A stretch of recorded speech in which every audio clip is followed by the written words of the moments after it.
On Yom Kippur, my father wore grass-stained khakis and an undershirt as he dragged a wheelbarrow around the yard. "Walter," my mother pleaded, "it's holiday." "And go to temple," he said. "What's for lunch?" Passover was different. Even my father liked that one. Winter was finally over, the trees were budding, and there was the promise of brisket.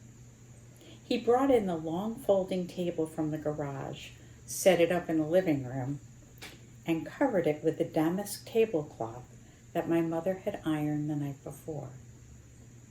I carefully placed crystal goblets next to the gold-rimmed china plates and helped polish the wedding silver that was kept inside a velvet-lined wooden chest in the break front. My mother put a white cloth napkin to the left of each plate. "The fork goes on top of the napkin," she told me, "and the spoon goes next to the knife." The brisket simmered in a large Dutch oven on the stove.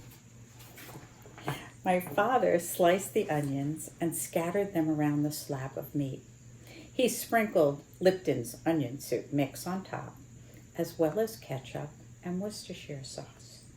As the hours went by, he took off the cover and inhaled deeply. "Taste this," he said, as he placed a small piece of meat in my mouth. I didn't like brisket, but I loved seeing him so happy. "It's delicious," I lied.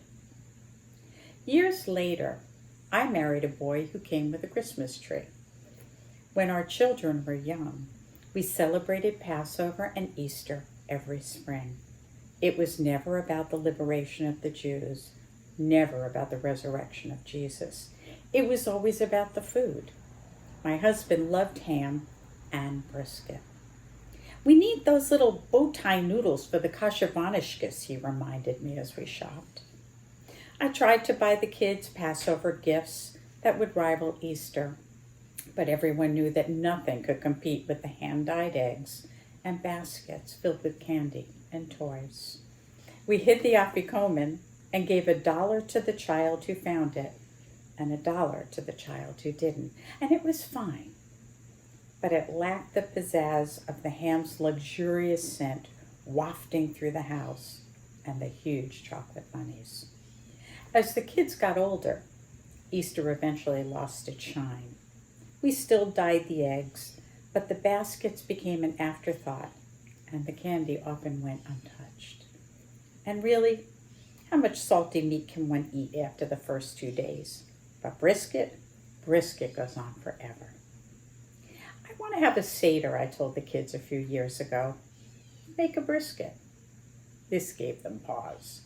"With kosher vanishkes?" they asked. "Of course," I said. And then, "Nah, I'm going to a concert. Nah, I'm going to be out of town. Nah, you forgot to make sure we knew it mattered." Friends invited us to their Seders, but neither one of us wanted to wait for hours while their family and kids stumbled through the Haggadah and 4 questions. And our boys weren't there, so what did it matter? It was not until the year that my husband's band happened to book a local gig on the first night of Passover. "Can you make it?" I asked our older son. "Sure," he said. His girlfriend loved music and dancing. "Do you think you guys can get there?" I asked our younger son. "Maybe," he said. "We'll try."